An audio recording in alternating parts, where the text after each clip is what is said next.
So here we begin with chapter 35. We're going to do this video in two parts, so here is part one. We're talking about the transition from the short run to the long run. You'll recall that in the short run, our input prices are inflexible, but our output prices are flexible, and this gives us an upsloping aggregate supply curve. Okay, now in the long run, we know that everything is flexible, right? So our input prices, we already said that our output prices are flexible, but our input prices are also flexible. And that's going to give us the vertical aggregate supply curve that we are used to. So let's talk about moving from one to the next. So when production is high, what that means, so production is high, for whatever reason, we're buying lots of stuff. What that means is that we want more inputs, okay? We got to buy more raw ingredients, we have to have more people working. And that's going to put upward pressure on prices. And those prices are going to, they're going to go up. All input prices are going to go up, okay? And then that's going to make short-run aggregate supply shift to the left. Okay, so our aggregate supply curve will go from there to there. It'll shift left, and prices will go up. Now, eventually, we're going to return to potential output, but we'll see how that goes. Now, obviously, it works the same way when we are below potential output. So let's look at this on a graph. All right, so we have our upward sloping aggregate supply curve, and we're going to make some assumptions. We're going to assume that we begin at price and quantity that's illustrated here, okay? So A1 is our price quantity combination where we are at the equilibrium, okay?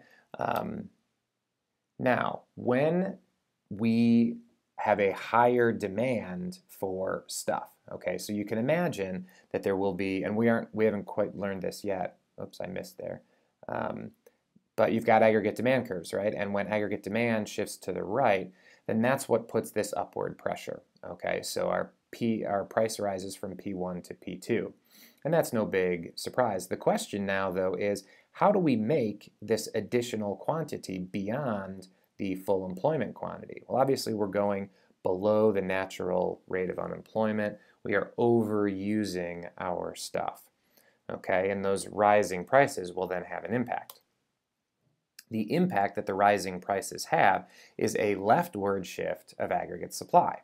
Okay, so once prices become more expensive, then that is a leftward shifter of aggregate supply. So now we slide back to the left. Okay, and let me get rid of that for a second. We slide back to the left, but we can't decrease the price. Okay, because once, that's the whole toothpaste out of the tube thing. Once the price level rises, it does not come back down. But those higher input prices are leftward shifters of aggregate supply. So, as you would expect, we wind up right back where we started at QF.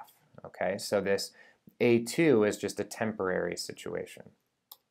Now let's say that aggregate demand shifts to the left and we wind up over here. Well, eventually, what that means is people are buying less stuff, so there's a lower need for production, which puts downward price pressure.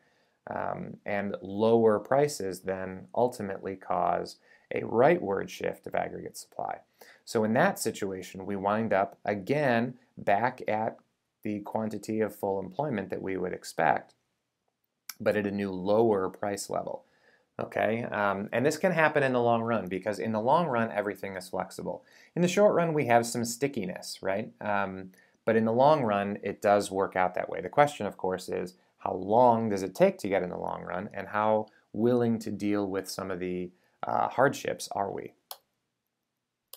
So here is our equilibrium. You've seen this graph before. Upward sloping short run aggregate supply, downward sloping aggregate demand, and vertical long-run aggregate supply. So we usually, although it's not like it's the only correct way to do it, we called it LRAS and SRAS, just to kind of make that clear.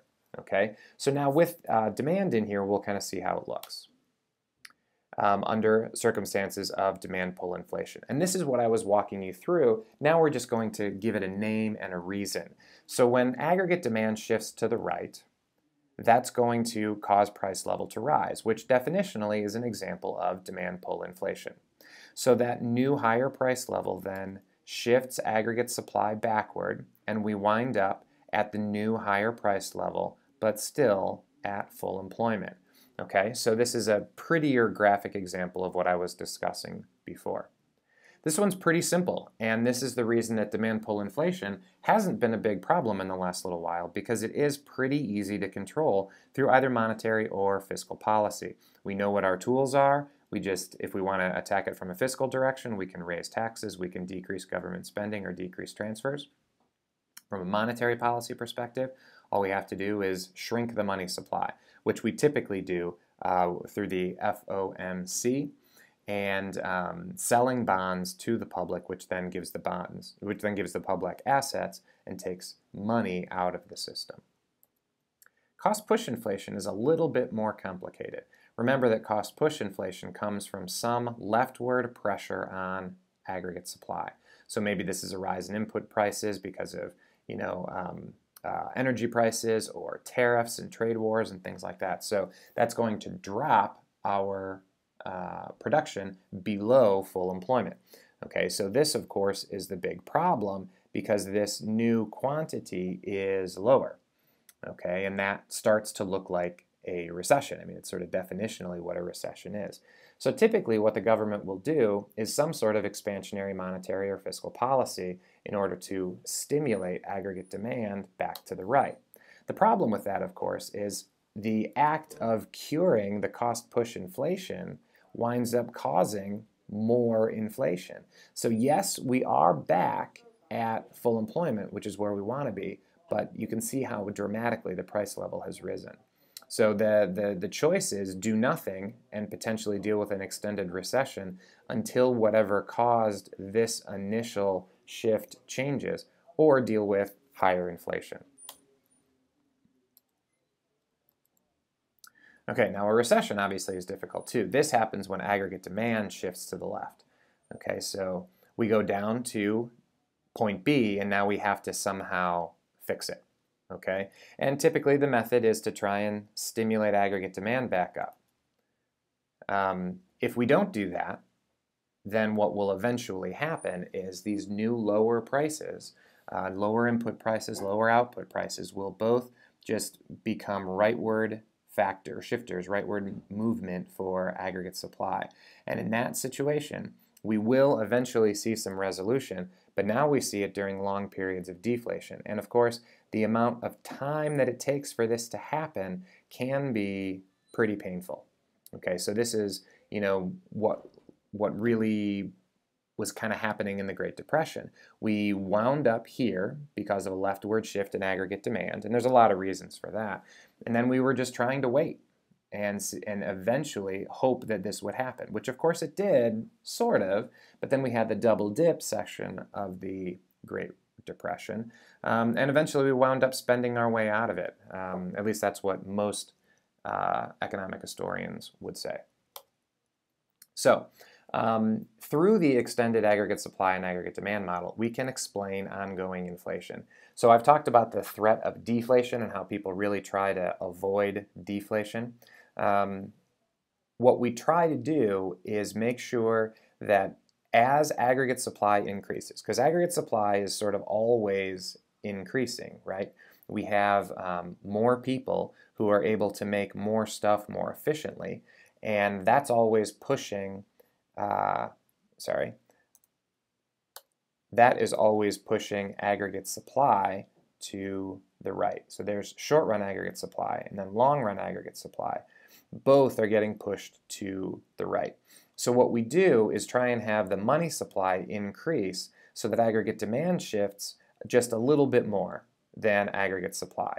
And then we wind up with a small positive rate of inflation, which we have learned to deal with over time pretty effectively. So let's look at that in a prettier graph.